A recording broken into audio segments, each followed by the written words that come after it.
Why is it that some people keep rising, keep evolving, while others stay frozen in place, repeating the same routines for years? It's not just about talent. It's not even about discipline. It's about something far more powerful, something most people avoid every single day. It's called discomfort, and it's the hidden key behind every major transformation. Most people build their lives trying to stay safe, stay comfortable, avoid risk. But what if the very thing you're avoiding is the one thing that can unlock the life you truly want? What if the small, uncomfortable decisions you keep postponing are the doorway to everything you say you're chasing? Comfort isn't your friend. It's a trap in disguise. And every time you choose it, you quietly delay your own growth. The truth is, if you feel stuck, it's probably because you've made your life too soft, too predictable. You've chosen ease over evolution. But no one changes while sitting in the comfort zone. You weren't created to just survive. You were created to rise. And to rise, you must stretch. You must shake yourself loose from the patterns, the habits, the familiar routines that feel safe but lead nowhere. Discomfort isn't your enemy. It's your compass. It points directly to the place where transformation lives. Your goals, your dreams, they don't live where you are right now. They live beyond your current comfort. To reach them, you have to step into fear, face resistance, do the hard thing. It's not about waiting until you feel ready. It's about moving even when you're afraid. The person you want to become is built in those hard moments, the early mornings, the difficult conversations, the bold choices you hesitate to make.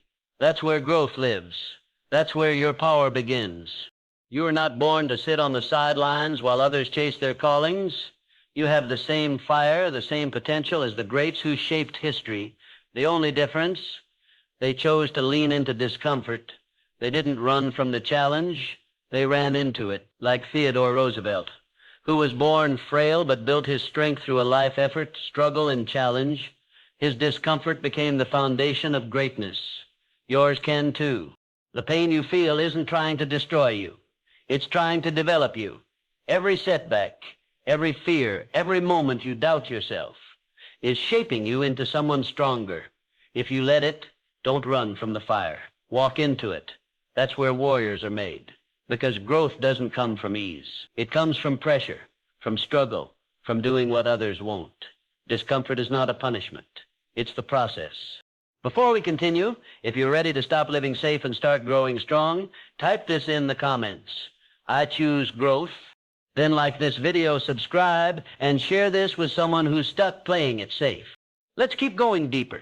Pain is not your enemy. It's your trainer, your sculptor, your strength coach. We live in a world that tells us to run from pain, to numb it, to avoid it at all costs. But the truth? Pain is the tool life uses to sharpen your edge. Every powerful person you admire has walked through fire to become who they are. They didn't just survive pain, they were shaped by it. Look at the human body. Muscle doesn't grow without tension. Strength doesn't build without strain. When a muscle tears, it's not breaking down to weaken, it's rebuilding to become stronger. The same goes for your spirit. Every time you feel like life is pushing against you, it's not crushing you, it's preparing you, molding you into someone capable of carrying the weight of greatness. You don't get power by avoiding pain. You get power by walking through it, by rising after every fall, by enduring the long nights when quitting feels easier. The greatest minds and hearts in history didn't escape difficulty, they embraced it. Thomas Edison failed 1,000 times before creating the light bulb. Helen Keller couldn't see or hear, yet became a voice for millions. Abraham Lincoln lost election after election before becoming the leader who held a broken country together. Their secret, they kept going. Romans 5:3-4 tells us, we glory in tribulations, knowing that tribulation produces perseverance, and perseverance, character, and character, hope. Your pain is not pointless. It's part of the process. Every rejection, every setback, every silent tear builds something inside you that ease never could. Pain is the test, and the reward on the other side of that test, power. So stop praying for the storm to pass. Pray for the strength to walk through it. Don't beg for an easier life. Build a stronger version of yourself. Let pain be your teacher. Let it show you how deep your strength really runs. Because when you stop running from pain and start learning from it, you take its power and make it your own. This is where warriors are forged. Not in comfort, not in applause, but in the fire. The man who keeps rising in pain is the man the world cannot break. When you feel crushed, know this: you are being crowned. That pressure isn't there to punish you. It's the weight of your future calling you to rise. Every scar you carry is proof that you are still standing. So carry your struggle with pride. Let it refine you. Let it strengthen you, and walk forward, not in fear, but in fire. Every dream demands a sacrifice. You say you want to succeed, but what have you surrendered for it? What comfort have you left behind? What have you willingly given up to reach the life you claim to desire? Because every meaningful goal comes with a cost, and the price is never convenience. It's not easy. It's not free. It requires time, discipline, and consistent effort paid daily. People fantasize about success. They love the vision of the end result, the applause, the lifestyle, but they forget the price tag. Success is not handed to you. It is traded for. You trade sleep for early mornings. You trade parties for preparation. You trade short-term comfort for long-term freedom. The man who builds something meaningful does not do so without giving something up. He has simply chosen to value his future more than his present comfort.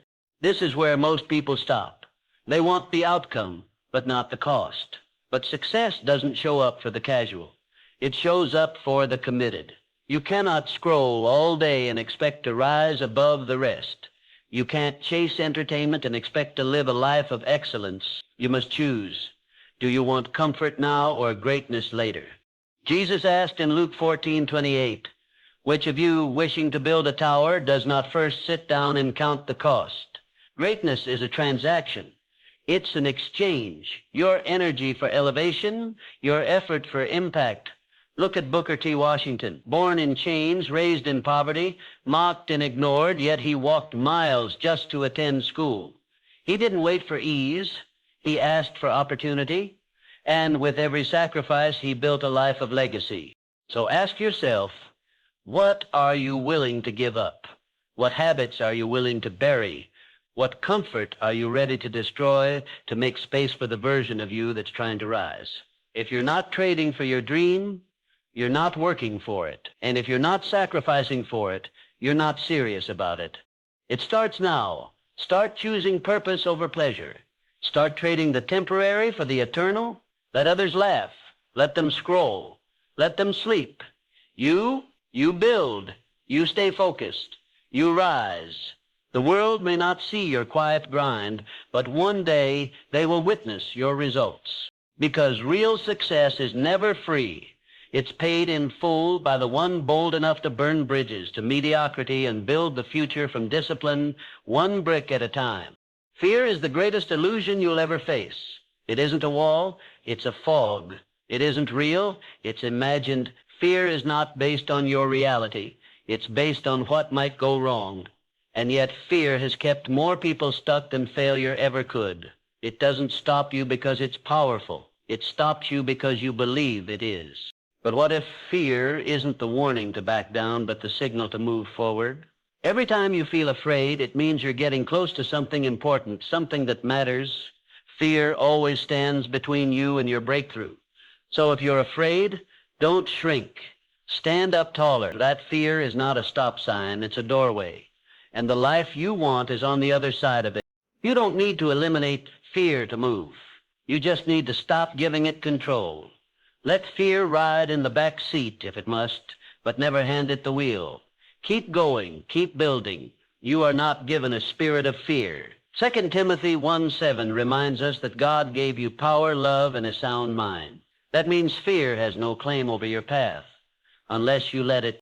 The real fight isn't against fear, it's against hesitation. Because hesitation delays greatness. And the people who do extraordinary things aren't fearless.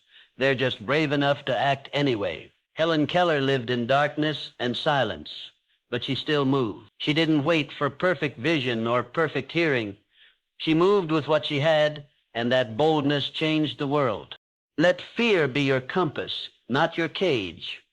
Let it show you where courage is most needed, and then respond with faith, with movement, with decision. When fear says you can't, your actions must say, watch me. Because every time you move forward in the face of fear, you steal its power and take it as your own. You don't need more certainty. You need more courage. You don't need the whole path. You just need to take the next step.